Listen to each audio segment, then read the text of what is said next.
Continent کے معاشرے میں مسلمانوں میں بھی یہ عقیدہ پایا جاتا ہے کہ شب جمعہ یعنی جمعرات اور جمعے کی درمیانی رات فوت شدہ رشتہ داروں کی روحیں اپنے اپنے گھروں میں لوٹ آتی ہیں۔ چنانچہ ان روحوں کو خوش کرنے کے لیے مولویوں کو کھانا بھجوایا جاتا ہے، ہاں یہ بات ہے سر، تاکہ اس کا ثواب روحوں تک پہنچ جائے اور وہ روحیں خوشی خوشی واپس چلی جائیں۔ پلیز اس حوالے سے کوئی شرعی دلیل ہو تو بیان فرما دیں۔ شرعی دلیل شریعت کا ایسے کیا لینا دینا میرے بھائی، یہ تو بابوں کی کہانی ہے۔ ہم اس پہ یہی کہیں گے، پہلے تو وہی عرض کریں گے کہ مرنے سے پہلے اے مسلمان کر لے اس پہ غور، کتابوں کا خدا اور ہے، بابوں کا خدا اور یہ تو ایک لائٹر موڈ میں نے بات کی۔ سورہ بنی اسرائیل کی آیت نمبر 36 ہے، جو 10 کمانڈمنٹس آئی ہیں ان میں سے 9th کمانڈ ہے، وَلَا تَقْفُ مَا لَيْسَ لَكَ بِهِ عِلْمٌ ان السمع والبصر والفؤاد كل اولئک کان عنہ مسئولا۔ انسان کسی چیز کی پیروی اس وقت تک مت کر جب تک کہ تجھے اس کے بارے میں ڈیفینیٹ علم نہ حاصل ہو جائے۔ بے شک کان، آنکھیں اور عقل، دل یا دماغ، کوئی بھی چیز، اس کے بارے میں تجھ سے پوچھا جائے گا کہ ان 3 انسٹرومنٹس کو استعمال کر کے تم نے حق بات تک پہنچنے کی کوشش کیوں نہیں کی۔ تو مجھے بتائیے، کیا ریویلڈ نالج میں جو کتاب و سنت کا علم ہے یا ایکوائرڈ نالج میں کہیں یہ بات ملتی ہے، یہ والی کہانی کہ روحیں واپس آ جاتی ہیں؟ یہ تو ہندوؤں سے مستعار لیا گیا عقیدہ ہے۔ ان کے ہاں یہ آتما کا ایک کانسیپٹ ہے کہ جو بری آتما ہے وہ بھٹکتی رہتی ہے اور اچھی آتما جو ہے وہ پیس کے اندر چلی جاتی ہے۔ وہ تو جناب، وہ تو یہ کہتے ہیں زلزلہ بھی آتا ہے، گائے نے ایک سینگ کے اوپر اٹھایا ہوا ہے کیا نام ہے زمین کو، اور جب تھک جاتی دوسرے پہ۔ تو یہ ساری توہمات ہیں۔ کالی بلی راستہ کاٹ دے، نحوست ہے، توہمات ہیں۔ جوتی پہ جوتی چڑھ جائے، سفر لکھا ہوا ہے، توہمات میں سے ہے۔ کوا گھر کی منڈیر پہ بولے تو کوئی مہمان آنے کا پیش خیم ہے، یہ سب توہمات ہیں۔ رات کے وقت جھاڑو نہیں دے سکتے، ناخن نہیں کاٹ سکتے، اتنی تہمت پرستی جو ہے وہ چل رہی ہے ہمارے معاشرے کے اندر۔ چونکہ ہم لوگ ہندوؤں کے ساتھ رہے ہیں، لہذا یہ ساری باتیں وہیں سے آئی ہیں کہ روحیں واپس آ جاتی ہیں گھروں میں۔ کوئی روح نے ادھر آ کے کیا کرنا ہے، وہ تو سورۃ المطففین میں ہے کہ وہ علیین اور سجین کے اندر ہے۔ نیک روحیں جو ہیں علیین میں، بری جو ہیں سجین کے اندر ہیں۔ ان کا اب اس دنیا کے ساتھ کیا لینا دینا ہے؟ ہر بندے کی ایک یونیک روح ہے، انڈیپینڈنٹ روح ہے، اس کا دوسرے کی روح کے ساتھ کوئی تعلق نہیں ہے۔ تو دوسرے کے جسم میں جانے کی بات ہی نہیں ہے، بھٹکنے کی بات ہی نہیں ہے۔ بیسیکلی شیاطین ہیں جو اب چونکہ شیطان جو جنات کے اندر شیطان موجود ہیں، ان کو تو ہم لوگ دیکھ نہیں سکتے، تو وہ مختلف قسم کی شکلیں دھار کے پبلکلی آ جاتے ہیں سامنے، تو لوگ سمجھتے ہیں یہ اسی بندے کی کوئی روح آ گئی ہے واپس۔ اس طریقے سے نہیں ہوتا، یہ بالکل جھوٹی باتیں، اسلام کا اس سے کوئی تعلق نہیں ہے۔ باقی جمعراتیں جو بیچتے ہیں وہ روٹی روزی ان کی چلنے دیں آپ، وہ جمعراتوں کی وجہ سے ہی تو یہ عقیدہ انہوں نے گھڑا ہوا ہے۔ ویسے ان کو بھی آپ جا کے ایک سائڈ پہ کر کے پوچھیں نا کہیں لکھا ہے تو کہیں گے ہے کوئی نہیں ہے، لیکن اصالِ ثواب کے لیے ہمیں جمعرات دے دیا کریں۔ تو ٹھیک ہے، میت کی طرف سے صدقہ ہو سکتا ہے، میرا تو اس کے اوپر لیکچر ریکارڈڈ ہے، مسئلہ 74، میت کی طرف سے صدقہ اور خیرات کا ثواب اسے ملتا ہے۔ صحیح مسلم میں حدیث ہے کہ میت کو 3 اعمال کا ثواب پہنچتا ہے۔ نمبر 1، علم کی بات جو اس نے اپنی زندگی میں کی، اس کے مرنے کے بعد بھی اسے ثواب ملے گا، جیسے امام بخاری امام مسلم کو مل رہا ہے۔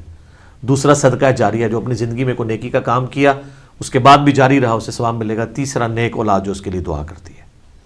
اور اسی کو سپورٹیو سنن نسائی میں حدیث ہے، بخاری مسلم میں بھی اس کا کچھ حصہ موجود ہے، جو سعد ابن عبادہ سفر میں تھے تو ان کی ماں پیچھے سے فوت ہو گئی، ان کا یا رسول اللہ میرا ارادہ ہے کہ میں اس کی طرف سے صدقہ کروں تو اسے ثواب ملے گا۔ آپ نے فرمایا ہاں، تو انہوں نے کنواں کھدوا دیا اور اس کا نام ہی پڑ گیا، یہ ام سعد کا کنواں ہے۔ تو وہ صدقہ اور خیرات کریں، مولویوں کی روٹی روزی لگا کے رکھیں، لیکن باقی ان سے زیادہ حقدار آپ کے غریب رشتہ دار ہیں، غریب ہمسائے ہیں۔ مولوی تو یقین کریں آلموسٹ روزانہ ہی چھوٹا گوشت کھا رہے ہوتے ہیں، وہاں لوگ بکرے دے کے جاتے ہیں۔ غریب رشتہ داروں کو کوئی جو ہے ایک چھٹانگ چھوٹا گوشت لے کے دینے کے لیے تیار نہیں ہے، اور یہ لوگ عیاشی کی زندگی گزار رہے ہوتے ہیں۔ آپ ان سے پوچھیں، وہ کہتے ہیں دیکھیں یہی تو برکت ہے، ہم نے علم دین حاصل کیا تھا تو ہم کھا رہے ہیں۔ یہ لادہ بات ہے کہ قرآن میں آتا ہے کہ اللہ کے نیک بندوں کی نشانی ہے جو اپنے مال میں سے دیے ہوا اللہ کی راہ میں خرچ کرتے ہیں، لوگوں کا دیا ہوا اپنے اوپر خرچ نہیں کرتے۔ بالکل 180 ڈگری ہے، لیکن قرآن پڑھا ہو تو پھر پتہ ہونا ان کو۔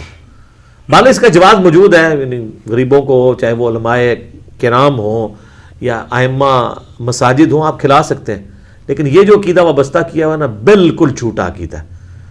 قرآن تو بالکل اپنے مقدمے میں واضح ہے۔ سورہ یاسین کے اندر اللہ تعالیٰ نے واضح طور پہ فرمایا، آپ سورہ یاسین 22ویں پارے سے شروع ہو کے 23ویں میں ختم ہوتی ہے، تو آپ پہلے ہی صفحہ جو ہے نا 23ویں صفحے کا، اس میں اللہ تبارک و تعالیٰ نے فرمایا، آیت نمبر ہے 31، الم یروا کم اہلکنا قبلہم من القرون انہم الیہم لا یرجعون، کیا انہوں نے نہیں دیکھا کہ ہم نے ان سے پہلے کتنی امتیں ہلاک کر دی ہیں، وہ اب کبھی بھی واپس دنیا میں لوٹ کے نہیں آنے والی۔ وَإِن كُلٌّ لَمَّا جَمِيعٌ لَدَيْنَا مُحْضَرُونَ، اور ان سب کے سب لوگوں کو اللہ تعالیٰ کے حضور جمع کر کے حاضر کیا جائے گا، یعنی قیامت سے پہلے وہ دنیا میں نہیں آ سکتے۔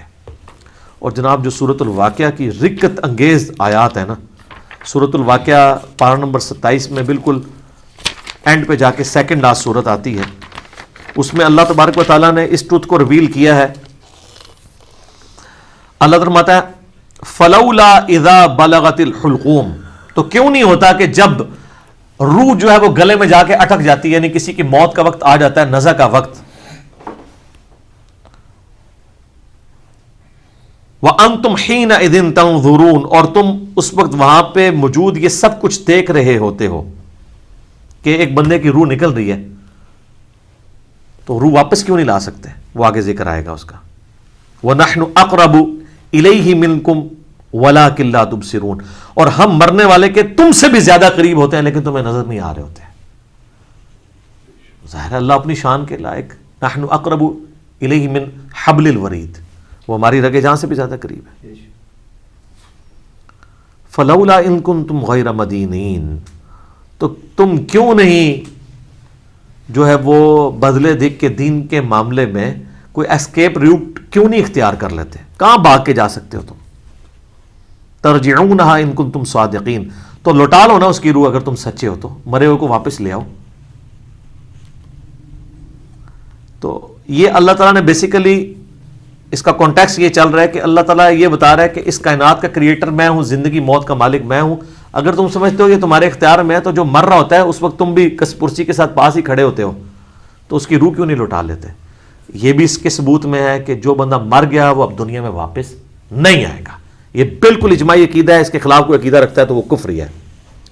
البتہ صحیح بخاری اور صحیح مسلم میں اشارتاً موجود ہے روح کا لوٹنا اس حوالے سے کہ وہ قبر کے اندر، جیسا کہ برزخی معاملہ ہے، ہمیں نہیں پتا، کہ جب مردے کو دفنا کے جاتے ہیں تو وہ جانے والوں کے قدموں کی آہٹ بھی سنتا ہے، تاکہ اس کی حسرت میں اضافہ ہو اگر بدکار ہے، اور نیکوکار ہے تو وہ خوش ہو جائے کہ میں اپنے مال اپنے ساتھ لے کے آیا تھا۔ وہ تو بخاری میں آتا ہے میت اپنی چارپائی پہ کلام کرتی ہے دفنانے سے پہلے، جن و انس کے سوا ساری مخلوقات سنتی ہیں، کیونکہ وہ مکلف ہے نا، شریعت کے مکلف ہے نا، اور اگر یہ سن لیں تو بے ہوش ہو جائیں۔ وہ کہتی ہے مجھے کدھر لے کے جا رہے ہو، اور نیک میت کہتی ہے مجھے جلدی جلدی اس طرف لے جاؤ۔ یہ جناب بڑا خطرناک معاملہ ہے۔ اللہم انی اعوذ بک من عذاب جہنم ومن عذاب القبر ومن فتنة المحیا والممات ومن شر فتنة المسیح الدجال۔ بخاری مسلم میں حدیث ہے، نبی علیہ السلام نے فرمایا، سورہ ابراہیم کی آیت نمبر 27 ہے نا، یثبت اللہ الذین آمنوا بالقول الثابت فی الحیات الدنیا وفی الآخرہ، کہ اللہ تعالیٰ اہل ایمان کو دنیا کی زندگی میں بھی اس قول پر ثابت قدم رکھتا ہے اور آخرت کی زندگی میں بھی۔ تو نبی علیہ السلام سے پوچھا کہ یہ کون سا قول ہے؟ تو آپ نے فرمایا لا الہ الا اللہ محمد رسول اللہ، اور آپ فرمایا یہ دنیا اور آخرت میں اس سے مراد یہ ہے کہ جب انسان کو قبر میں رکھا جاتا ہے تو اس سے قبر میں سوال کیے جاتے ہیں، من ربو کا، تو وہ کہتا ہے کہ میرا رب اللہ ہے، میرا نبی محمد ہے صلی اللہ علیہ وآلہ وسلم۔ اور پھر نبی علیہ السلام نے یہ آیت پڑھ کے کہا کہ یہ قرآن میں بھی اس بات کا ثبوت ہے کہ اللہ تعالیٰ اسے ثابت قدم رکھتا ہے قبر کے سوالات کے اندر۔ تو قبر کے اندر جو اس سے سوال کیے جاتے ہیں، وہ جو روح کا لوٹنا ہے وہ برزخی ہے، وہ دنیا میں نہیں آ رہی ہوتی، نہ اس کو کوئی کیمرہ لگا کے آبزرو کر سکتا ہے، یہ بھی ذرا ذہن میں رکھیے گا، کوئی آبزرو بھی نہیں کر سکتا، فرشتوں کو آبزرو نہیں کر سکتا۔ کیمرے یا یہ فزیکل ورلڈ کی چیزیں فزیکل انسٹرومنٹ سے آبزرو ہو سکتی ہیں، جو عالم برزخ کی چیزیں وہ آبزرو نہیں ہو سکتی ہیں۔ پھر بخاری مسلم میں حدیث ہے، نبی علیہ السلام نے فرمایا کہ قبر میں میرے بارے میں بھی پوچھا جاتا ہے، ما کنت تقول فی ھذا الرجل، اس مرد کے بارے میں تو کیا کہا کرتا تھا؟ وہ کہتا نہیں حضور دکھائے جاتے ہیں نا قبر میں، نہ، ابو داؤد میں الفاظ ہے الذی بعث فیکم، ہم اس مرد کی بات کر رہے ہیں جو تم میں مبعوث ہوا تھا۔ تو وہ کہتا ہے ہوا محمد رسول اللہ، وہ تو محمد تھے اللہ کے رسول۔ وہ تھرڈ پرسن کے سیغے میں خطاب کر رہا ہوتا ہے، ورنہ تو وہ کہتا سیکنڈ پرسن میں کہتا ہاذا محمد رسول اللہ، یہ اللہ کے رسول محمد ہے، کہتا وہ تو محمد رسول اللہ ہے۔ اس میں میرا کلپ بھی ہے نا، قبر میں 3 نہیں 4 سوال ہوں گے۔ ترمذی میں تو حدیث ہے مر ربو کا، ما دینو کا، من نبیو کا، تیرا رب کون، تیرا دین کیا، تیرا نبی کون، تو کدا مقلد، تو کہتے فرقے دا، تیری کیڑی مسیتی، تیرا کیڑا بابا، اے کوئی نہیں بھائی، اے زمین دے ہوتے ہوتے ہیں، زمین دے اندر اللہ کا سکہ چلتا ہے، ادھر بھی تا ان کا چل رہا ہے کہ اللہ نے کھلی چھٹی دی بھی ہے، مرنے کے بعد محمد رسول اللہ کا سکہ چلتا ہے، اللہ کا سکہ چلتا ہے۔ ابو داؤد میں آتا ہے کہ جو مؤمن ہے نا وہ یہ کہتا ہے کہ ربی اللہ، اور کہتا ہے دین الاسلام، اور کہتا ہے ہوا محمد رسول اللہ۔ تو چوتھا سوال پھر ہوتا ہے، یہ 3 سوال ہیں، قبر کے 4 سوال میرا ایک کلپ بھی ہے۔ وہ فرشتے کہتے ہیں تجھے کیسے پتا چلا؟ وہ کہتا ہے میں نے اللہ کی کتاب پڑھی تو میں نبی علیہ السلام پہ ایمان لایا، ان کے سچ ہونے کی تصدیق کی، تو پھر اس کے لیے جنت کی کھڑکی کھول دی جاتی ہے۔ یہ چوتھا سوال ہے کہ اسے پتہ، تو جنہیں کتاب پڑھی نہیں اور وہ حافظ قرآن علی نہیں پڑھتا، ترجمے نال پڑھ رہا ہے، تائیں انہوں پتہ لگتا ہے نا کہ وچ کے لکھے ہے، ورنہ تو نہیں پتہ چلے گا۔ اور بخاری میں ہے کہ منافق سے جب سوال ہوتے ہیں تو ہر سوال کے جواب میں کہتا ہے لا ادری لا ادری، ہائے آتا لا ادری لا ادری، ہائے افسوس مجھے کچھ پتہ نہیں ہے، بولے اعوذ باللہ تعالی۔ تو فرشتے اسے تو چوتھا سوال پھر کرتے ہیں، جب وہ کہتا ہے نا مجھے کچھ پتہ نہیں، تو وہ پھر کہتا ہے کہ میں تو وہی کہتا تھا جو لوگ کہتے تھے، سنا کے سنی، یعنی ہم تو شروع سے ہی یہ ہیں، ہم تو شروع سے ہی یہ ہار مانتے ہیں، میں تو یہی کہتا تھا۔ تو فرشتے کہتے ہیں لا دریتا ولا تلیتا، کیا تو نے خود ادراک کرنے کی کوشش نہیں کی، خود پڑھنے کی کوشش نہیں کی، یا کوئی ایسا شخص جو تجھے بتا دیتا اگر تو پڑھنا نہیں جانتا تھا؟ تو فرشتے پھر اسے گرز مارتے ہیں، اور زمین و آسمان کی ہر مخلوق اس کی آواز سنتی ہے سوائے جن و انس کے، اگر یہ سن لیں تو بے ہوش ہو جائیں۔ اور حقیقت بات ہے کہ آپ اتنے بڑے بڑے جو بزرگ دفنا کے آتے ہیں نا، ان کے گرز کی آواز اگر آپ کو آئے نا تو رحمت اللہ لے کہنا چھوڑ دو تسی، یہ شکر اللہ نے پردہ رکھا ہے، باہر آواز نہیں آتی ہے۔